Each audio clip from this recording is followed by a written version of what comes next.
कहानी शुरू होती है कनाडा एयरपोर्ट से। वहाँ एक पिता एलियट अपनी बेटी रिडली के साथ सफर पर होता है। वो दोनों दूसरी सिटी जा रहे होते हैं क्योंकि एलियट को वहाँ एक बिजनेस डील पूरी करनी होती है। रिडली एक अकेली लड़की थी, उसके ज्यादा दोस्त नहीं थे। उसके चेहरे पर कुछ पिंपल्स थे जिनसे वो हमेशा परेशान रहती थी। थोड़ी देर बाद फ्लाइट उस सिटी में पहुंचती है जहाँ उन्हें जाना था। वहाँ पहुंचकर एलियट और रिडली कार में बैठकर निकल जाते हैं क्योंकि एलियट अपनी मीटिंग के लिए ऑलरेडी लेट था। रास्ते में एलियट अपनी बेटी का शुक्रिया अदा करता है कि वो उसके साथ आई और उसे समझाता है कि उसे अपने चेहरे के पिंपल्स से ज्यादा परेशान नहीं होना चाहिए और बार बार उन्हें छूना बंद कर देना चाहिए। आगे की कहानी यहीं से शुरू होती है। एलियट उसे समझाता है कि ये पिंपल्स बिल्कुल नॉर्मल हैं, हर टीनेजर के चेहरे पर आते हैं। ये सुनकर रिडली थोड़ी शांत हो जाती है। फिर हमें पता चलता है कि उसकी माँ की मौत कुछ समय पहले हो चुकी है और क्योंकि रिडली को अकेले रहना पसंद नहीं था, वो अक्सर अपने पापा के साथ काम पर जाती थी ताकि उसे कंपनी मिले। उसी दौरान जिस आदमी से एलियट की डील होनी थी उसका फोन आता है। वो गुस्से में एलियट पर चिल्लाने लगता है क्योंकि वो मीटिंग के लिए लेट हो गया था। एलियट माफी मांगते हुए कई बहाने बनाने लगता है, लेकिन किस्मत से फोन नेटवर्क खराब हो जाता है और कॉल कट जाती है। एलियट राहत की सांस लेता है और स्पीड बढ़ा देता है ताकि जल्दी उस आदमी के मैंशन तक पहुंच जाए। लेकिन तभी अचानक रोड पर एक जानवर आ जाता है और एलियट की कार उससे टकरा जाती है। एलियट की कार उस जानवर से टकराती है और झटका लगने के बाद गाड़ी घूमकर सड़क के किनारे रुक जाती है। कुछ देर बाद जब हालात थोड़े शांत होते हैं तो एलियट अपनी बेटी रिडली से पूछता है कि वो ठीक है या नहीं। सब कुछ ठीक देखकर दोनों कार से बाहर निकलते हैं ताकि उस जानवर को देख सकें जिससे टक्कर हुई थी। वहाँ जाकर रिडली देखती है कि वो कोई आम जानवर नहीं बल्कि एक अजीब सा घोड़ा है जिसके सिर पर एक सींग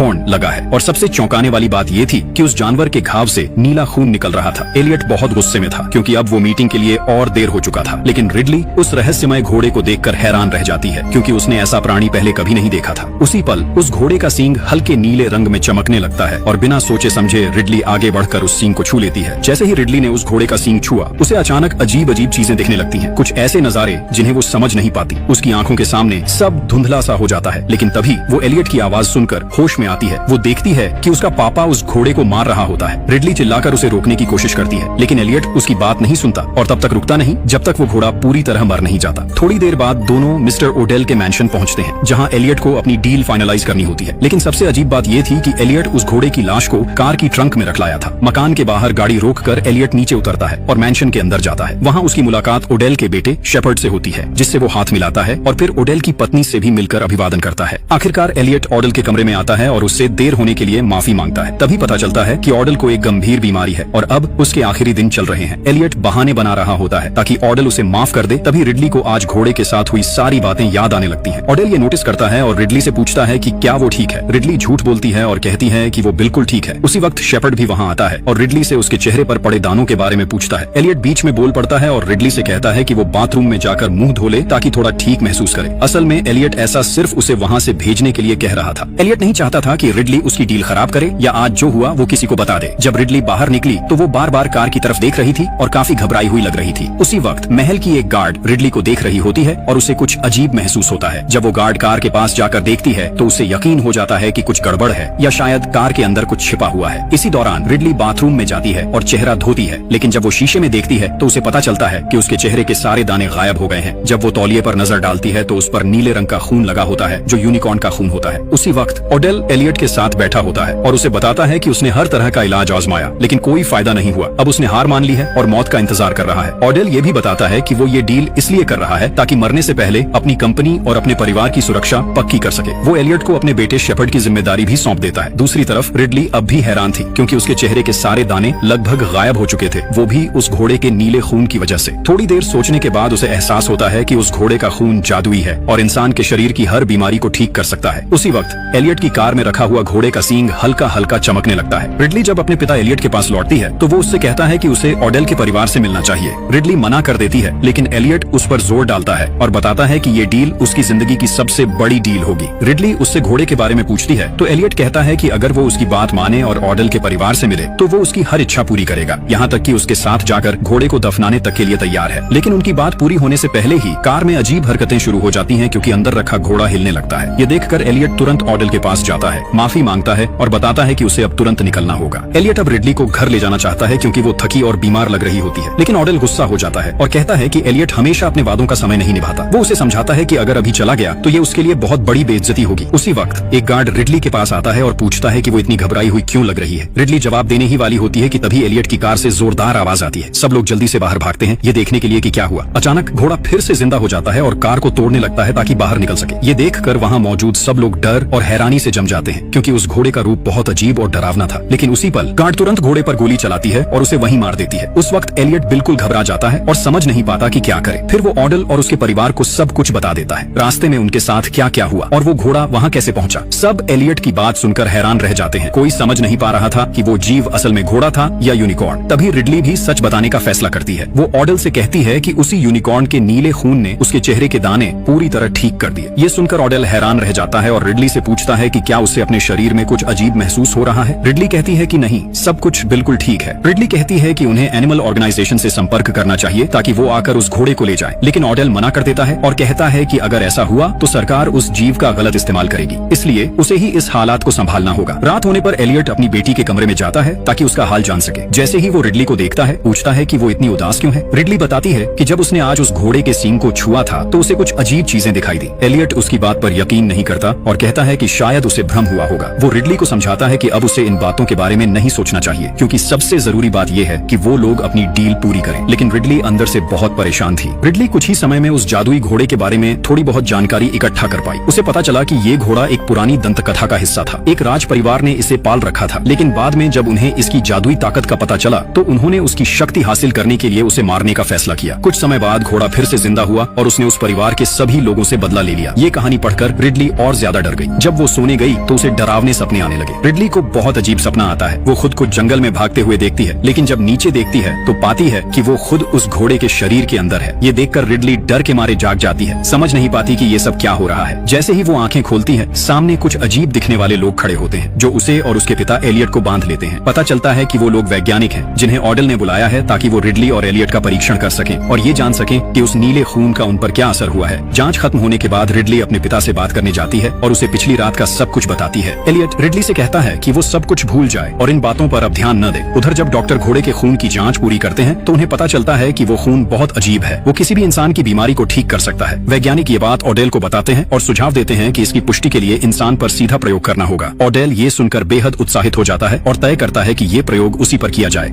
थोड़ी देर बाद डॉक्टर जादुई खून तैयार करते हैं और ऑडेल को इंजेक्शन लगा देते हैं। ये सब देखकर रिडली परेशान हो जाती है, उन्हें गलत ठहराती है और वहाँ से निकलकर जंगल में चली जाती है ताकि थोड़ा सुकून पा सके। इधर जब वैज्ञानिक घोड़े के शरीर की जांच शुरू करते हैं तो उन्हें पता चलता है कि उसकी नसें अब भी काम कर रही हैं। इसका मतलब था कि वो लोग उस घोड़े से और लंबे समय तक खून निकाल सकते थे। दूसरी तरफ रिडली जंगल में घूम रही होती है। चलते चलते उसे महसूस होता है कि कोई उसे देख रहा है। वो इधर उधर देखती है लेकिन वहाँ कोई नहीं होता। डर के मारे वो तेजी से भागती है और घर लौट आती है। रात में एलियट ऑडल का हाल जानने जाता है और पूछता है कि अब वो कैसा महसूस कर रहा है। ऑडल बताता है कि उसे अब काफी बेहतर लग रहा है और लगता है कि इलाज असर दिखा रहा है। ये सुनकर एलियट बहुत खुश हो जाता है और उसे जल्दी ठीक होने की शुभकामनाएं देता है। उधर रिडली अब भी उस जादुई घोड़े के बारे में और जानकारी जुटाने की कोशिश कर रही होती है। तभी ऑडल का बेटा शेपर्ड उसे देख लेता है। शेपर्ड रिडली की मदद करने का फैसला करता है। वो उसे अपना प्रिंटर देता है ताकि वो घोड़े की सारी तस्वीरें और जानकारी प्रिंट करके आराम से उनका अध्ययन कर सके। जब शेपर्ड रिडली की मदद करके वहाँ से निकलता है तो अचानक सामने उसका पिता ऑडेल खड़ा होता है। अब वो पूरी तरह ठीक दिख रहा होता है और उसकी सेहत पहले जैसी नहीं बल्कि और बेहतर लग रही होती है। ऑडेल तुरंत सारे डॉक्टरों को इकट्ठा करता है और उन्हें आदेश देता है कि जितना हो सके उतना नीला खून उस घोड़े से निकाल ले ताकि ये इलाज हमेशा उनके पास रहे और वो खुद इसका इस्तेमाल कर सके। वो ये भी कहता है कि अगर ये इलाज दुनिया के सामने आया तो इसकी कीमत आसमान छुएगी, लेकिन डॉक्टर उसे रोकते हैं और बताते हैं कि ये संभव नहीं है क्योंकि इस खून की एक समय सीमा होती है, उसके बाद वो बेअसर हो जाता है। उधर रिडली जो कुछ देर पहले ऑडेल के साथ हुआ वो सब देखकर डर गई थी, लेकिन फिर भी उसने हिम्मत जुटाई और अपने रिसर्च पर वापस लौट आई ताकि वो जान सके कि उस हॉर्स के साथ असल में क्या हो रहा है। कुछ घंटे बाद रिडली को बहुत खतरनाक जानकारी मिली। वो सीधा ऑडेल के पास गई और उसे ध्यान से सुनने को कहा। रिडली ने बताया कि जो मेडिसिन ऑडेल ने लिया है वो बहुत स्ट्रॉन्ग है और असर तो करता है, लेकिन अगर उसने उसकी डोज ज्यादा ली तो उसकी जान जा सकती है। रिडली ने यह भी बताया कि सदियों से लोग उस हॉर्स के खून का इस्तेमाल करते आए हैं, ठीक वैसे ही जैसे अब ऑडेल कर रहा है, लेकिन हर बार उनका अंत बहुत बुरा हुआ क्योंकि वो हॉर्स फिर से जिंदा हो जाता था और उन्हें मार डालता था। जैसा कि उम्मीद थी, ऑडेल ने उसकी किसी भी बात पर ध्यान नहीं दिया। उसने उल्टा उसे कहा कि वो इस हॉर्स को पूरी दुनिया के सामने दिखाएगा और उसे इस मामले में दोबारा बोलने की जरूरत नहीं है। ऑडेल के ऐसे बर्ताव से रिडली बहुत आहत हुई। थोड़ी देर बाद ऑडेल की वाइफ रिडली के पीछे आई। उसने रिडली को दिलासा दिया और कहा कि वो कोशिश करेगी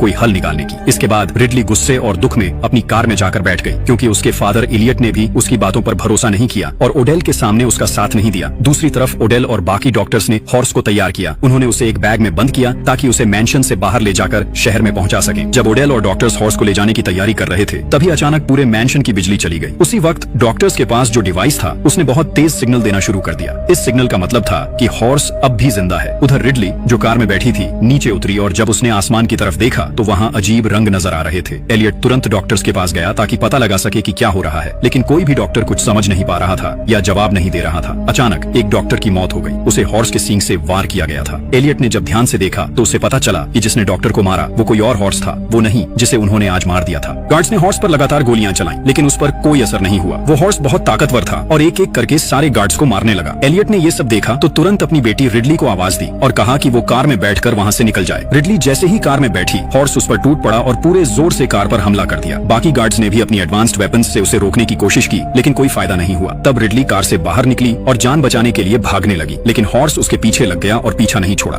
आखिर रिडली एक स्टेबल जैसे घर में जाकर छिपी पर हॉर्स वहाँ भी पहुँच गया। अजीब बात ये थी कि जैसे ही हॉर्स रिडली के करीब आया वो अचानक शांत हो गया। उसका सींग तेज रोशनी में चमकने लगा और उसी पल कुछ अजीब होने वाला था। रिडली ने धीरे से हॉर्स को छुआ, तभी एक फीमेल गार्ड वहाँ पहुँच गई और बाकी गार्ड्स के साथ मिलकर उस हॉर्स पर गोलियां बरसाने लगी। आखिरकार हॉर्स वहाँ से भाग गया और सब तरफ शांति छा गई। जब हालात थोड़े संभले तो सब लोग वापस मैंशन के अंदर आ गए। वहाँ रिडली अपने फादर एलियट पर गुस्सा हो गई। वो चिल्लाकर बोली कि उसने उसे कई बार चेतावनी दी थी लेकिन उसने कभी उसकी बातों पर भरोसा नहीं किया। एलियट फिर भी उसकी बातों को नजरअंदाज करता रहा और हमेशा ओडेल के पीछे चलता रहा। रिडली ने उनसे विनती की कि वो लोग उस हॉर्स को उसके पेरेंट्स के पास वापस छोड़ दें। उसने कहा कि यही एक तरीका है सब कुछ रोकने का, लेकिन वहाँ मौजूद किसी ने भी उसकी बात पर ध्यान नहीं दिया, बल्कि ओडेल ने तो इसके बिल्कुल उलट फैसला कर लिया। ओडेल ने फैसला किया कि वो अब इन सारे मैजिकल हॉर्सेस का शिकार करेगा। इसके बाद उसने कुछ हंटर्स की टीम बनाई और सबको लेकर जंगल की ओर निकल पड़ा ताकि इन हॉर्सेस को पकड़ सके। एलियट भी उनके पीछे जाने की तैयारी कर रहा था, लेकिन रिडली उसके पास आई और उसे रोकने की कोशिश की। उसने रोते हुए कहा कि वो जंगल में न जाए, लेकिन हमेशा की तरह एलियट ने उसकी बात नहीं मानी। उसने कहा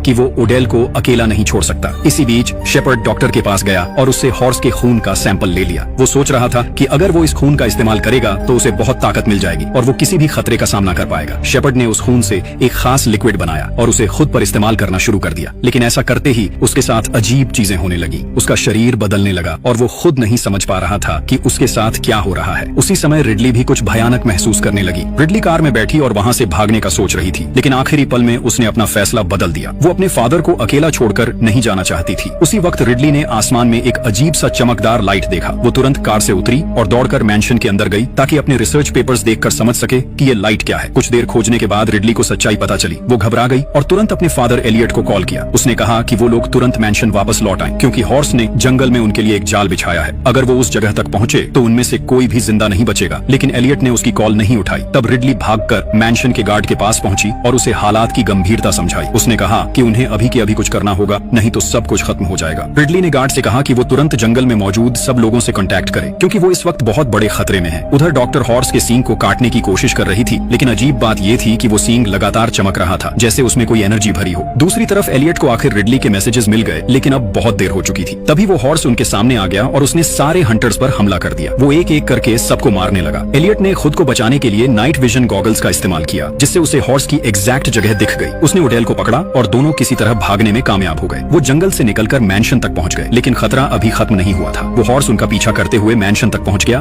और अंदर घुस आया। एलियट और ओडेल जैसे ही मैंशन से भागने की कोशिश कर रहे थे, तभी उनके सामने एक और हॉर्स आ गया। अब दो हॉर्सेस ने मिलकर ओडेल को चारों तरफ से घेर लिया। ओडेल ने अपनी चालाकी दिखाई और उन हॉर्सेस से शांत आवाज में बातें करने लगा। वो उनसे अच्छे शब्दों में बात करता रहा, जिससे एक हॉर्स थोड़ा शांत हो गया। लेकिन जैसे ही ओडेल ने अपना हाथ उसके सींग पर रखने की कोशिश की, पीछे से दूसरा हॉर्स आया और उस पर हमला कर दिया। ओडेल की वहीं मौत हो गई। उसी वक्त रिडली छोटे हॉर्स को लेकर आई। उसका इरादा था कि वो उसे उसकी माँ और पिता के पास लौटा दे, ताकि वो दोनों शांत हो जाए और इंसानों पर हमला करना बंद कर दे। लेकिन एलियट अब भी इस बात से सहमत नहीं था। इतना सब देखने के बाद भी उसने रिडली की बात नहीं मानी। उसने कहा कि वो पुलिस को बुलाएगा और वही लोग इस समस्या को सुलझाएंगे। लेकिन जैसे ही उसने फोन निकाला, नेटवर्क पूरी तरह से गायब हो गया। सब लोग अब डरने लगे थे और ओडेल की वाइफ ने भी एलियट से कहा कि उन्हें रिडली की बात माननी चाहिए। उसने कहा कि सबसे सही यही होगा कि वो लोग उस छोटे हॉर्स को उसके माता पिता को वापस लौटा दें। एलियट के हिचकिचाने के बावजूद ओडेल की वाइफ ने फैसला लिया। उसने गार्ड और डॉक्टर को आदेश दिया कि वो छोटे हॉर्स को लेकर बाहर जाए और उसे उन दोनों हॉर्सेस के हवाले कर दें जो बाहर इंतजार कर रहे हैं। लेकिन असली गलती डॉक्टर ने कर दी थी। बाहर जाने से पहले उसने उस छोटे हॉर्स का सींग काट दिया था। उसे लगा कि ये कोई बड़ी बात नहीं है और बाकी हॉर्सेस को इसका पता नहीं चलेगा। थोड़ी देर बाद गार्ड और डॉक्टर उस छोटे हॉर्स को लेकर बाहर पहुंचे और उसे उसके माता पिता के सामने रख दिया। लेकिन जैसे ही उन दोनों बड़े हॉर्सेस ने अपने बच्चे को देखा और समझा कि उसका सींग काटा गया है, वो बेकाबू हो गए। हॉर्स ने सबसे पहले डॉक्टर पर हमला किया और उसे मार डाला। गार्ड ने ये सब अपनी आंखों से देखा और किसी तरह आखिरी पल में वहाँ से भागने में कामयाब हुआ। जब बाकी लोगों को इस घटना के बारे में पता चला तो शेपर्ड ने कहा कि अब रिडली ही उन हॉर्सेस को संभाल सकती है जब तक बाकी लोग वहाँ से भागने की कोशिश करें। एलियट को ये सुनकर हैरानी हुई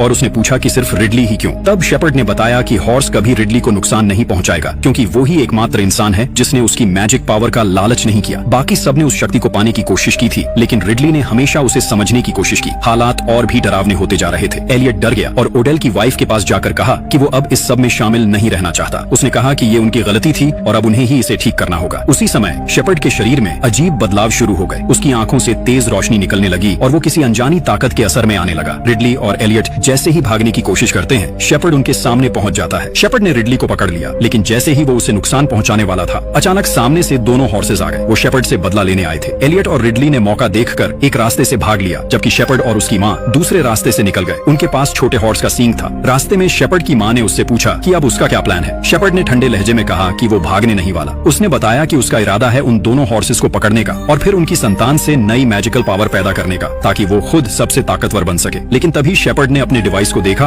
और हैरान रह गया। उसमें हॉर्स का सींग गायब था। तभी सच्चाई सामने आई कि एलियट ने ही वो सींग चुरा लिया था। एलियट अब रिडली के साथ बैठा था। वो बहुत पछता रहा था और अपनी बेटी से माफी मांग रहा था। एलियट ने आंसू भरी आंखों से रिडली से कहा कि उसने हमेशा काम को ज्यादा अहमियत दी और उसकी बातों को कभी नहीं सुना। वो बार बार उससे माफी मांगने लगा और बोला कि उसे अब एहसास हो गया है कि वो हर वक्त गलत था। उसकी बातों ने रिडली को गहराई से छू लिया। वो रोते हुए अपने पिता के गले लग गई। उसी समय शेपर्ड और उसकी माँ हॉल में पहुंचे ताकि एलियट और रिडली को ढूंढ सकें। थोड़ी देर पीछा करने के बाद उन हॉर्सेस ने शेपर्ड की माँ को पकड़ लिया और उसे मार डाला। दूसरी तरफ एलियट ने रिडली को बैल्कनी में बंद कर दिया ताकि हॉर्स उस तक न पहुंच पाए। वो खुद आगे बढ़ा और जानबूझकर उन हॉर्सेस के सामने दौड़ने लगा ताकि उनका ध्यान अपनी तरफ खींच सके और रिडली को भागने का मौका मिल सके। रिडली ने कई कोशिशों के बाद आखिरकार बैल्कनी से बाहर निकलने में कामयाबी पा ली। जैसे ही वो बाहर आई, उसने देखा कि हॉर्स उसके पिता एलियट के पीछे दौड़ रहा है ताकि उसे मार सके। रिडली दौड़ने ही वाली थी कि अचानक शेपर्ड सामने आ गया। उसके हाथ में एक तीर धनुष था और उसने रिडली को धमकाया कि वो उसके साथ चले। रिडली मजबूरी में शेपर्ड के साथ कोर्टयार्ड तक चली गई। वहाँ उनके पास छोटा हॉर्स भी था। उसी वक्त हॉर्स का पिता वहाँ पहुँच गया। वो बहुत गुस्से में दिख रहा था और बदला लेने के मूड में था, लेकिन जैसे ही उसने रिडली को देखा, उसका गुस्सा धीरे धीरे शांत हो गया। वो उसके पास आया और उसके पैरों के पास झुककर लेट गया, जैसे उसे उस पर भरोसा हो। शेपर्ड ने इस मौके का फायदा उठाया। वो तुरंत आगे बढ़ा और हॉर्स के पैर में रस्सी बांध दी ताकि उसे काबू में कर सके। रिडली ने उसे रोकते हुए कहा कि वो बहुत बड़ी गलती कर रहा है और ये काम उसे नहीं करना चाहिए, लेकिन हमेशा की तरह शेपर्ड ने उसकी बात नहीं सुनी। वो घमंड से बोला कि उसे पता है वो क्या कर रहा है और कोई उसे रोक नहीं सकता। तभी अचानक उन्हें एक और आवाज सुनाई दी। वो हॉर्स की माँ थी। सबकी नजरें मुड़ गईं और उन्होंने देखा कि एलियट उसके साथ था। वो छोटे हॉर्स के सींग का इस्तेमाल करके उस पर काबू पा चुका था, लेकिन हैरानी की बात ये थी कि जैसे ही वो हॉर्स रिडली के करीब आई, वो भी शांत हो गई और उसके पैरों के पास लेट गई। रिडली के आसपास आते ही दोनों हॉर्सेस पूरी तरह से शांत हो गए थे। शेपर्ड ने फिर मौका देखकर दौड़ लगाई और माँ हॉर्स के पैरों में भी रस्सी बांध दी। ये देखकर एलियट का गुस्सा फट पड़ा। उसने हाथ में पकड़ा सींग शेपर्ड पर जोर से दे मारा, लेकिन शेपर्ड अब इंसान नहीं रहा था। उसके शरीर में हॉर्स का खून था जिसने उसे बहुत ताकतवर बना दिया था। उसने एलियट का वार रोक लिया और उसी के तीर से पलटकर एलियट पर हमला कर दिया। एलियट जमीन पर गिर पड़ा और रिडली घबराकर उसके पास दौड़ी। वो जोर जोर से रो रही थी क्योंकि एलियट बुरी तरह जख्मी था और लगातार खून बह रहा था। लेकिन इससे पहले कि वो कुछ कर पाती, शेपर्ड ने फिर से हमला करने की कोशिश की। उसने हॉर्स का सींग उठाया और एलियट को खत्म करने के लिए आगे बढ़ा। उसी पल हॉर्स का पिता अपनी रस्सियों से आजाद हो गया। वो पूरी ताकत से दौड़ा और अपनी टांगों से शेपर्ड को जोरदार लात मारी। शेपर्ड हवा में उछल गया और जमीन पर गिरते ही वहीं मर गया। एलियट अब अपनी आखिरी सांसें ले रहा था। उसने रिडली का हाथ पकड़ा और धीरे से कहा कि मरने से पहले वो एक बात जानना चाहता है। जब तुमने पहली बार हॉर्स का सींग छुआ था, तुमने क्या देखा था? रिडली ने आंसू पोंछते हुए कहा कि उसने बहुत अजीब चीजें देखी थी। उसे महसूस हुआ था कि हॉर्स उसे कुछ दिखाना चाहता था, अपनी ओरिजिन, अपनी दुनिया और अपने दर्द की कहानी। उसने ये भी बताया कि उन विजन्स में उसने अपनी माँ की यादें देखी थी, वो पल जो उसने बहुत पहले खो दिए थे। एलियट ने हल्की मुस्कान दी, अपनी बेटी की आंखों में देखा और कहा, मुझे माफ कर दो रिडली, और कुछ ही सेकंड में उसकी सांसें थम गईं। रिडली अपने पिता को गोद में लेकर लगातार रो रही थी। वो यकीन ही नहीं कर पा रही थी कि अब वो उसे कभी नहीं देख पाएगी। लेकिन तभी एक चमत्कार हुआ। हॉर्स का पिता उसके पास आया और शांत होकर रिडली के सामने खड़ा हो गया। फिर उसने अपनी शक्ति को माँ हॉर्स के साथ मिलाया और दोनों ने मिलकर अपनी मैजिकल एनर्जी से एक उजली रोशनी पैदा की। उस रोशनी से छोटे हॉर्स का टूटा हुआ सींग फिर से जुड़ गया और कुछ ही पल बाद एलियट के जख्म भी भरने लगे। धीरे धीरे उसने अपनी आंखें खोली। वो जिंदा था। एलियट अब सब कुछ देख पा रहा था जो रिडली ने पहले देखा था। वो सारी विजन्स, वो पुरानी यादें और उस मैजिक दुनिया की सच्चाई। एलियट ने रिडली को कसकर गले लगाया। दोनों की आंखों में खुशी और सुकून था, जैसे सब कुछ फिर से सही हो गया हो। लेकिन तभी मैंशन के दरवाजे खुले। गार्ड अंदर आया और उसके पीछे पुलिस थी। उन्होंने चारों तरफ देखा, लेकिन वहाँ अब कोई हॉर्स नहीं था। पुलिस ने एलियट और रिडली को पकड़ लिया और उन पर इल्जाम लगाया कि उन्होंने ही ओडेल के परिवार को मारा है। लेकिन एलियट और रिडली को अब किसी बात का डर नहीं था। वो बस इस बात से खुश थे कि उन्होंने उन मैजिकल हॉर्सेस की मदद की और उनकी दुनिया को बचा लिया। तभी चौंकाने वाली बात हुई। उन हॉर्सेस ने एलियट और रिडली को सजा देने के बजाय उनकी मदद करने का फैसला किया। उन्होंने अपनी ताकत का इस्तेमाल करके पुलिस की नजरों से उन्हें गायब कर दिया और उन्हें सुरक्षित जगह पर पहुंचा दिया। इसी के साथ कहानी कहानी खत्म होती है। एलियट और रिडली आजाद हैं और मैजिकल हॉर्सेस फिर से अपने जंगल लौट जाते हैं और यहीं खत्म होती है फिल्म। अगर आपको कहानी पसंद आई हो तो चैनल को जरूर सब्सक्राइब करें और नए वीडियोस के लिए जुड़े रहें।